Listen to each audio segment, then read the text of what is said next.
It's 300 days since 3 Al Jazeera journalists were arrested in Egypt.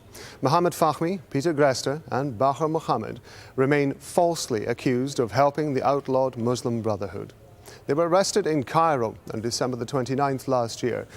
After a long trial, they were sentenced in June. Grester and Fahmy to 7 years in jail. Bahar Mohammed was given 10 years.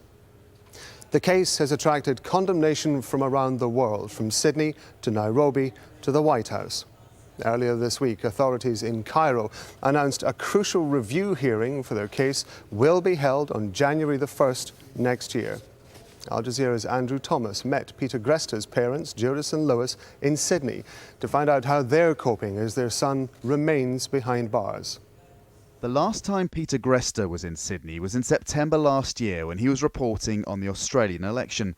Now his parents have travelled from their home in Brisbane, part of their continuing efforts to keep their son's plight high profile. Over the course of this year, you've become campaigners, haven't you? How's it been? Tough, really tough. You know, it's a constant thing all the time. We really haven't had another life this year. It has been campaign from morning till night, from Friday to next Friday. Did you ever envisage that Peter and his colleagues would be in prison for 300 days? No, absolutely not. I mean, it's been 300 days too long. There have been some pretty dark moments along the way, I can imagine. What were the darkest? Well, clearly the darkest was the day of the sentence. It still remains in my memory as just an awful nightmare. One of the other darkest days was seeing him first time in whites. In the cage. In the cage. I mean, that even pains me today when I think of that image.